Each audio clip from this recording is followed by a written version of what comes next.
Assalamualaikum warahmatullahi wabarakatuh. Perkenalkan, nama saya Livia Steviani dengan NPM akhir 070. Pada kesempatan kali ini saya akan mereview sebuah paper di mana paper ini berisi mengenai archaea. Dan paper ini berjudul Diversity, Ecology, and Evolution of Archaea, atau yang bisa kita sebut juga dengan keanekaragaman ekologi dan evolusi dari archaea. Paper ini saya ambil dari Nature Microbiology, di mana paper ini dibuat oleh Brett J. Baker et al. Sebelumnya saya akan menjelaskan mengenai the history of archaea atau sejarah mengenai archaea. Pada awalnya, archaea ini ditemukan oleh ilmuwan di mana terdapat dua kelompok organisme prokariotik yang berbeda, yaitu bakteria dan archaea. Kemudian, tiga domain dari kehidupan yaitu bakteri, yang juga kita kenal sebagai Eubacteria, archaea, dan Eukarya. Kemudian juga, archaea ini berbeda dengan bakteri, tidak dengan Eukarya yang memiliki tiga domain, di mana ketiga domain tersebut memiliki keunikannya sendiri, yaitu keunikan genetik, karakteristik seluler, dan biokimia. Kemudian, awalnya gen rRNA archaea masuk ke dalam dua filum utama, yaitu Euryarchaeota dan Crenarchaeota. Namun, pengambilan sampel lingkungan yang lebih luas mulai mengungkapkan cabang evolusi yang dalam yang tidak termasuk dalam dua filum ini, seperti Coraceota 19 thermophilic, dan sampling taksonomi yang lebih luas dari keanekaragaman archaea telah memungkinkan pengelompokan beberapa filum archaea ke dalam kelompok taksonomi yang lebih besar yang sekarang disebut sebagai superphyla. Pertama ada Euryarchaeota.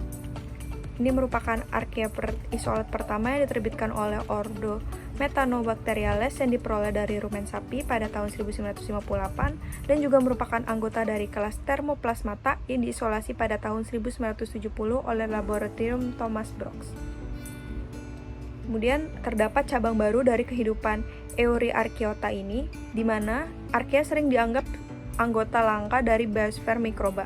Tidak berbudaya, Euryarchaeotes telah terbukti menjadi anggota dominan dari beberapa ekosistem. Beberapa genom telah diperoleh dan memiliki garis keturunan yang berbeda di dalam Euryarchaeota ini. Sebagai contohnya, genom dari garis keturunan yang ditunjuk sebagai Marine Benthic Group E yang ditemukan dari ruang bawah tanah beku bawah laut. Genom ini diusulkan menjadi filum terpisah yang sekarang bernama Hydrothermarchaeota.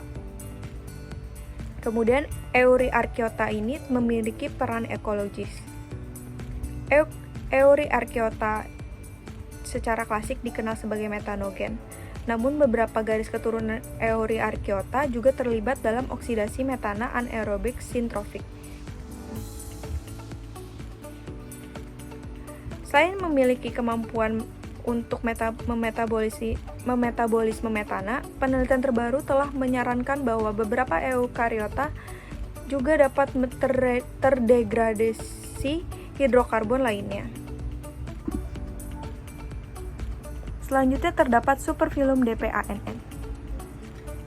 Ini merupakan sel archaea kecil yang ditemukan yang menempel pada Ichnococcus yang diberi nama Nanoarchaeum equitans. Spesies ini memiliki filum baru, yaitu Nanoarchaeota, dan genom N. equitans ini adalah salah satu genom terkecil yang diketahui, yaitu sekitar 400 nanometer. Kemudian DPANN ini juga memiliki peran ekologi, di mana kehadiran DPANN ini memiliki peran ekologis penting yang baru mulai direalisasikan. Ekspansi genomik yang cepat dari superfilum ini telah mengungkapkan bahwa kemampuan genetik dan metabolisme yang terbatas adalah fitur bersama dari sebagian besar archaea DPANN, dan oleh karena itu mereka harus bergantung pada interaksi dengan archaea lain untuk mendapatkan biomolekul penting. Meskipun DPANN dibatasi secara metabolik, beberapa di antaranya memiliki kapasitas genomik untuk memanfaatkan senyawa organik seperti karbon dan lipid melalui glikolisis, oksidasi beta, dan jalur lainnya.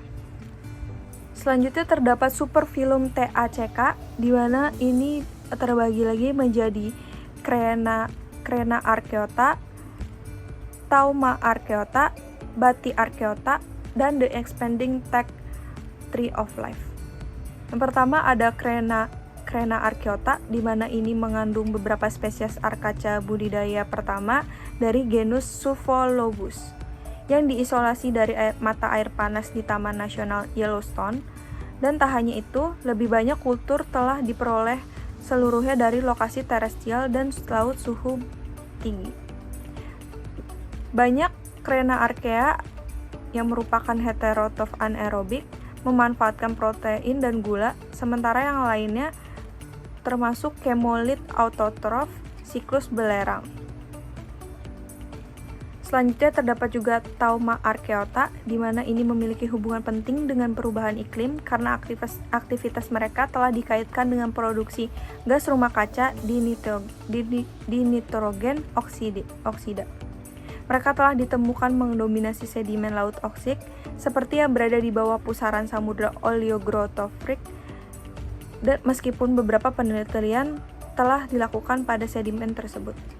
Kemudian selanjutnya terdapat Batia archaeota, di mana yang menakjubkan tentang Batia archaeota ini adalah mereka ada di mana-mana, berlimpah dan sangat beragam di lokasi laut anoksik, air tawar anoksik, dan sumber air panas suhu tinggi. Karena mereka sering dominan secara numerik di antara archaea, dapat dikatakan bahwa mereka seperti Tauma archaeota termasuk di antara archaea yang paling melimpah di planet ini. Genom dari beberapa subkelompok Batia archaeota ini telah ditemukan melalui metagenomik dari sedimen laut dan air tawar di seluruh dunia.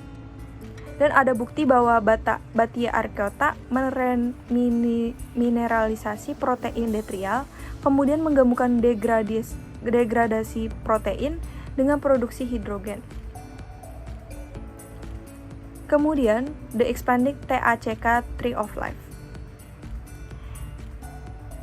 di mana Metanometylicus spp mengungkapkan bahwa mereka adalah filum yang berbeda bernama Verstratea archaeota. Menariknya, Metanometylicus ini memiliki jalur yang terlibat dalam produksi metana methylotropic, memberikan dukungan lebih lanjut juga mengenai gagasan menarik bahwa kemampuan untuk siklus hidrokarbon archaea ada di luar eukariota. Selanjutnya terdapat superfilum Asgard, di mana ini merupakan kelompok archaea lainnya yang tersebar luas dan terdeteksi di sedimen laut survei keanekaragaman dari seluruh dunia, yaitu Deep Sea Archaea Group, yang juga disebut sebagai MBG B44.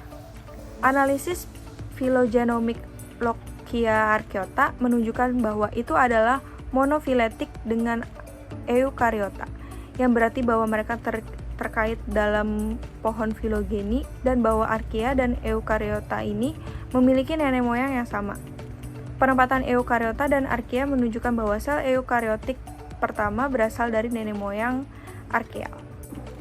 Dari semuanya ini dapat saya simpulkan bahwa sifat terbatas dari pengambilan sampel genom archaea saat ini berarti bahwa penetapan taksonomi saat ini dapat diubah secara signifikan dengan pengambilan sampel yang lebih besar di masa depan.